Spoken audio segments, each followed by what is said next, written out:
The Bones Reassemble.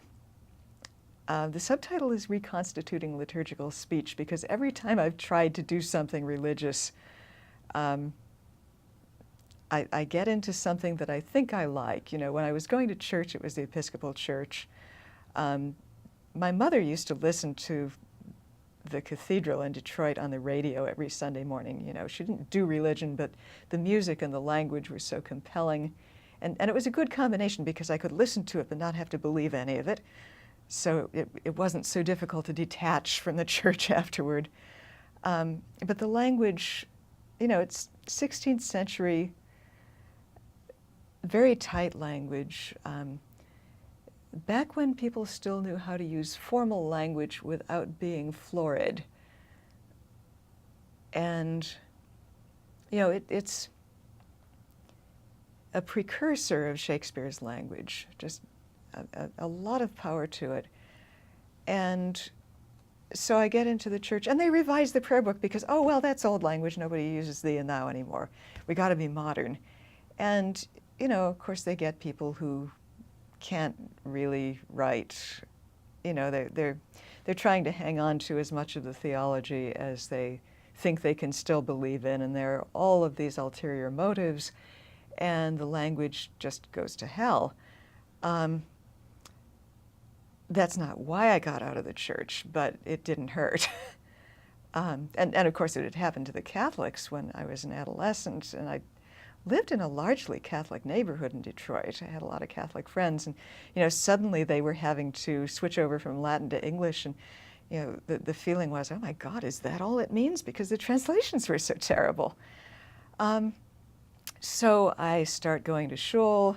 I mean, the pagans were okay. The pagans don't mind archaic language. They have fun with metaphor.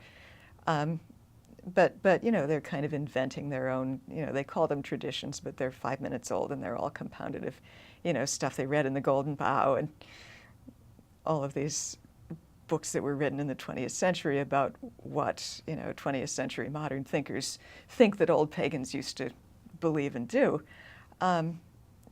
And Judaism really is old, and has this glorious Hebrew prayer system and structure. And you know, at some point in my reading, I discovered the Shehechianu prayer, you know, thanking God for keeping us alive and sustaining us and bringing us to this time.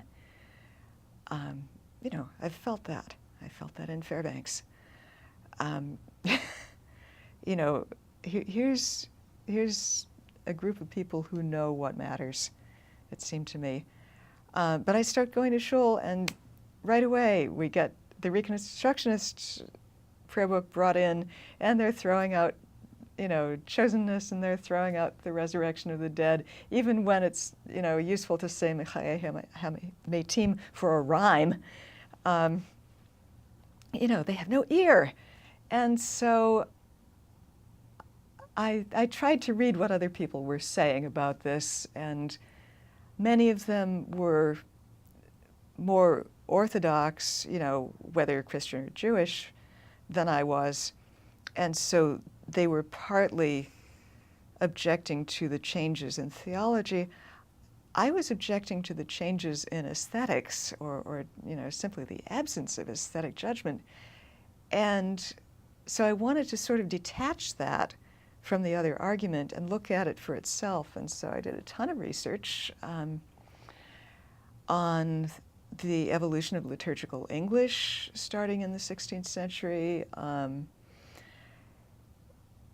and linguistics and language development, and how rhythm and assonance and all of those writerly tricks actually work in the brain, because there's some research on that now, although none of it applies to prayer. I hope somebody does that someday.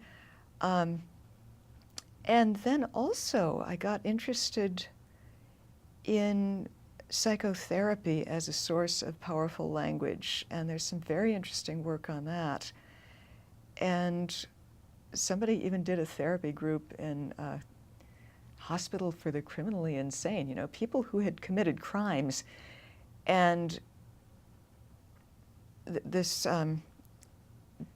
pair of partner psychologists brought in a modern translation of the Book of Ruth and the King James, and these people who are basically incarcerated in this hospital are looking at it and saying, no, the old one is better because it reminds us of something. It reminds us of what we used to be when we were rocks and when we were trees. And if strong language can reach people in that situation, it ought to be able to reach people who are just casually going to shul. And I think there wouldn't be so much question about what Jewish identity is for if the language would convey it. And so all of that goes into the book. And I'm happy to say that rabbis and ministers and other people are actually reading that book and responding to it, and I'm hoping it'll have an influence.